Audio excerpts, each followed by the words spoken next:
नमस्कार दोस्तों, SS practical education channel में आपका स्वागत है। दोस्तों, जैसा कि आप जानते हैं हम लोग डिफरेंट पीवाईक्यूज़ देख रहे थे। आज हम जो सीरीज़ देखने वाले हैं वो ग्राफ थ्योरी के जो हाई लेवल के क्वेश्चंस हैं, discrete structure and graph theory पे जो क्वेश्चंस हैं वो आज हम लोग देखने वाले हैं इस सीरीज़ में। तो बिना देरी की शुरुआत करते हैं। उससे पहले तो जो लोग दोस्तों चैनल पर नए हैं एसएस प्रैक्टिकल एजुकेशन चैनल पर और चैनल को अभी तक सब्सक्राइब नहीं किया है तो चैनल को भी सब्सक्राइब कर लीजिएगा ताकि आपके पास लेटेस्ट अपडेट्स आते रहें। तो चलिए शुरुआत करते हैं। Let G be a simple connected graph with n vertices and n-1 edges which statement must always hold. Basically कहना चाह रहा है कि n वर्टिसेस है, ठीक है। लेट सपोज कि 5 वर्टिसेस है, ठीक है, और जो नंबर ऑफ एजेस है वो उससे एक कम है, यानी कि 4 है, ठीक है। और ये सब मतलब 5 वर्टिसेस है और जो एजेस है वो 4 है, ठीक है। तो ग्राफ कंटेन एग्जैक्टली 1 साइकिल नहीं, आपने जैसे एग्जांपल में देखा साइकिल का इसमें कोई लिख नहीं है। ग्राफ इज़ बाईपर्टाइट ओनली, नहीं बाईपर्टाइट भी नहीं होगा। बाईपर्टाइट का अलग एक केस होता है कि एक जो पर्टिकुलर ग्राफ होता है उसको जब हम 2 डिफरेंट पार्ट्स में डिवाइड करते हैं तो जो ये वाला पार्ट है और इस वाले पार्ट की जो एजिस है वो आपस में कनेक्टेड होनी चाहिए, उसको बाईपर्टाइट कहते हैं। बट यहाँ पे ग्राफ ही नहीं बन रहा तो कोई ज़रूरी नहीं कि बाईपर्टाइट होगा। Graph is tree only. जी हाँ, बिल्कुल आप देख पा रहे हैं कि एक ट्री स्ट्रक्चर बन सकता है, ठीक है। जब कभी भी नंबर ऑफ नोड से नंबर ऑफ एजिस जो है वो एक कम होती है तो उसके इसमें जो है एक ट्री काइंड ऑफ स्ट्रक्चर हम लोग कह सकते हैं जो बिल्ट होता है। तो ग्राफ इज ए ट्री, ये जो होल्ड करेगा। ग्राफ मस्ट बी कंप्लीट, नहीं कंप्लीट है नहीं, तो एक ही ऑप्शन जो है पे फिट बैठ रहा है, option number C, graph is a tree, वो करेक्ट हो जाएगा। A connected graph with n-1 is the definition of a tree. Trees are minimal connected graphs. जी हाँ, ट्री जो है मिनिमल कनेक्टेड ग्राफ होता है। अब in a graph sum of degrees of all vertices is equals to.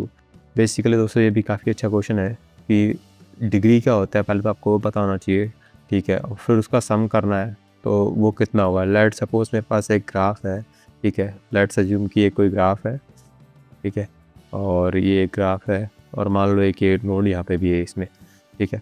अब मैं बात करूँ डिग्री की तो जैसे इसको मैं नंबरिंग देता हूँ 1 2 3 4 एंड 5, ठीक है। तो थर्ड जो नोड है इसकी डिग्री क्या होगी, यानी कितने नोड इससे कनेक्टेड है। इससे 2 कनेक्टेड है तो इसकी डिग्री जो हो जाएगी वो 2 हो जाएगी, ठीक है। फर्स्ट वाले नोड की डिग्री क्या होगी, 1 होगी, ठीक है। सेकंड वाले नोड की डिग्री क्या होगी, इससे 3 नोड कनेक्टेड है, ठीक है, तो 3 इसकी डिग्री हो जाएगी। थर्ड वाले नोड की कनेक्टिविटी क्या होगी, 2 होगी। फोर्थ वाले नोड की कनेक्टिविटी क्या होगी, इसकी भी 2 होगी, ठीक है। और फिफ्थ वाले नोड की कनेक्टिविटी क्या होगी, इससे भी 2 नोड कनेक्टेड है तो इसकी भी 2 हो जाएगी, ठीक है। तो टोटल हम इसका यही कहना चाह रहे हैं कि sum of degree of all vertices, यानी जितनी भी वर्टिसेस उनका सम करना उनकी डिग्री का। तो 2 और 2 4 और 2 6 और 3 और 1 10 हो गया, ठीक है। और ये मेरे पास सम आ गया डिग्री का इज इक्वल्स टू। अब ये किसके इक्वल है, क्या ये नंबर ऑफ वर्टिसेस के इक्वल है, नहीं, नंबर ऑफ वर्टिसेस तो मेरे पास 5 है उसके इक्वल नहीं है।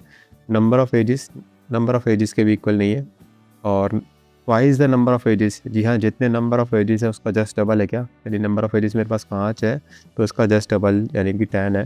तो ऑप्शन नंबर सी यहाँ पे करेक्ट हो जाएगा। स्क्वायर ऑफ एजिस नहीं है, स्क्वायर कोई होगा 5 का स्क्वायर यानी 25, वो भी नहीं है। तो एक ऑप्शन सी बैठ रहा है। इसको आप यहाँ पे मैंने करने का तरीका बताया, but exam point of view से आप हमेशा याद रखिएगा sum of degree of all vertices is equals to the twice of number of edges, ठीक है। नंबर ऑफ एजेस के ट्वाइस होता है ये यहाँ पे इसका फार्मूला भी होता है जिसको हम एंड चेकिंग लेमा फार्मूला कहते हैं, ठीक है। और इसमें यहाँ पे दे भी रखा है नंबर ऑफ एजी वर्टिसेस जो है उसका जो सम है वो twice of number of edges होता है। ये आप याद रखिएगा इस फार्मूले को, कई बार क्वेश्चन इसमें एग्जाम में डायरेक्ट लिया देते हैं। दोस्तों बात है अगले क्वेश्चन पे। A graph has exactly 2 vertices of 1 degree which statement is true. Basically क्या कहना चाह रहा है कि एक ग्राफ है जिसकी 2 वर्टिसेस हैं, ठीक है, और वो जो है वो ऑड डिग्री की है। और डिग्री का मतलब होगा कि ये जैसे मैंने आपको ऊपर वाला एग्जाम्पल बताया कि जैसे इससे कितने नोड कनेक्टेड हैं, लेट सपोज से 3 नोड कनेक्टेड होते हैं, ठीक है, तो इसकी ऑड डिग्री हो जाती है। ऐसे ही इससे 1 नोड कनेक्टेड है तो ये भी ऑड डिग्री होगा। विच स्टेटमेंट इज ट्रू, ये क्या स्टेटमेंट करेगा, ये यूलर पाथ की डेफिनेशन है दोस्तों। यूलर ने कुछ डेफिनेशन दी थी सर्किट की, पाथ की और साइकिल की, तो ये जो डेफिनेशन है 2 वर्टिसेस ऑफ ऑड डिग्री, ये यूलर पाथ की डेफिनेशन है दोस्तों। ये आप याद रखिएगा इस चीज़ को। Euler path exist when exactly 2 vertices have odd degree. जी हाँ, जब कभी भी 2 वर्टिसेस में ऑड डिग्री होती है तब यूलर पाथ एग्जिस्ट करता है। अब which condition guaranteed a graph is bipartite. Bipartite ये काफ़ी अच्छा क्वेश्चन है दोस्तों। बाईपर्टाइट पे कई बार क्वेश्चन एग्जाम में आता है। बेसिकली बाईपर्टाइट क्या होता है, जब कभी मान लो ये 2 ग्राफ है मेरे, मान लो ये ग्राफ है मेरे पास, ठीक है, ये ऐसा एक ग्राफ बना हुआ है मेरे पास, ये काइंड ऑफ ए ग्राफ हो गया।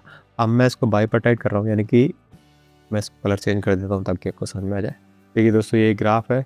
अब इसको बाईपर्टाइट बनने के लिए क्या करना पड़ेगा मुझे, यानी इसको 2 पार्टीशन में अगर मैं बांट रहा हूँ कि एक अलग हो गया ये अलग हो गया, तो बाईपर्टाइट तब होगा जब इस नोड पे जितने भी अपोजिट वाला नोड है वो सारे के सारे कनेक्टेड हो। लेट्स सपोज ये वाला तो कनेक्टेड है, तो यहाँ से अपने को एक और एज ड्रॉ करना पड़ेगा। ऐसे ही इस नोड पे अपोजिट वाले नोड के सारे नोड कनेक्ट होने चाहिए। तो अगर ऐसा सिचुएशन बनता है, यानी अगर ऐसी इसकी साइकिल होती है ग्राफ की, तो इस केस में ये बाइपार्टाइट होगा दोस्तों, ठीक है। तो दोस्तों इसका जो सिंपल यहाँ पे आंसर हो जाएगा वो हो जाएगा कि लेंथ की जो साइकिल है, ठीक है, वो ऑड नहीं होनी चाहिए, वो इवन होनी चाहिए, ठीक है। तो नो ऑड लेंथ साइकिल, ठीक है, कोई भी जो है लेंथ की साइकिल वो ऑड नहीं होनी चाहिए, ठीक है। तो ऑप्शन नंबर सी यहाँ पे करेक्ट हो जाएगा, कोई भी जो लेंथ है उसकी ऑड साइकिल नहीं होना चाहिए। Graph is bipartite if no odd cycle exist, जी हाँ, कोई भी ऑड साइकिल अगर उसमें एग्जिस्ट नहीं करती तो ग्राफ गलत है। If adjacency matrix A of graph is squared A, entry A two I J represent, basically किसको रिप्रेजेंट करता है, path of length two between two vertices, जी हाँ, लेंथ दो वर्टिसेस के बीच के पाथ को ये रिप्रेजेंट करता है। ये बात तो आपको पहले से पता होगी। Matrix powers count the number of box of corresponding length, जी हाँ, कॉरस्पॉन्डिंग लेंथ के बॉक्स को रिप्रेजेंट करता है। दोस्तों अब अगले क्वेश्चन पे आते हैं। Which graph always has chromatic number equal to number of vertices, जी हाँ, जब कभी भी कंप्लीट ग्राफ होता है, कंप्लीट ग्राफ की जब बात की जाती है, ठीक है, जिसमें सारे नोड जो है वो कनेक्टेड रहते हैं, तो उसके जो नंबर ऑफ वर्टिसेस होते हैं वो होते हैं equal to number of chromatic numbers, ठीक है। तो कंप्लीट ग्राफ का ये डेफिनेशन है, ठीक है। तो जी हाँ, कंप्लीट ग्राफ के एन जो है उसमें requires N number of colours. तो दोस्तों ऐसे आगे भी और भी काफ़ी क्वेश्चंस हैं, ठीक है, जो हम आने वाले वीडियो में देखने वाले हैं। मोर देन 200 क्वेश्चंस जो हैं दोस्तों ग्राफ थ्योरी के बेस पे मैंने करा रखे हैं, जो कि आपका आने वाला एग्ज़ाम है उसके लिए भी काफ़ी ज़्यादा इंपॉर्टेंट है। जैसा कि आप देख पा रहे हैं, discrete structure and graph theory is one of the important topic जो कि रहने वाला है आपके अपकमिंग एग्ज़ाम में। इवन जो डिफरेंट एग्ज़ाम्स होते हैं गवर्नमेंट से रिलेटेड एज वेल एज जो इंटरव्यू वगैरह होते हैं उसमें काफ़ी सारे क्वेश्चन पूछे जाते हैं। तो ये सीरीज़ आप अच्छे से देखिएगा दोस्तों। कोई डाउट होगा अगर आपको तो आप मुझे कमेंट करके भी रीच आउट कर लीजिएगा, ठीक है। और अगर चैनल पर नए हैं तो एसएस प्रैक्टिकल एजुकेशन चैनल को सब्सक्राइब जरूर कर लीजिएगा। और हाँ, अगर टेलीग्राम से जुड़ना चाहे तो आप टेलीग्राम से भी जुड़ सकते हैं, ठीक है। उसके अलावा कोई डाउट है तो आप you can let me know. And thank you so much दोस्तों for watching the video and have a good day.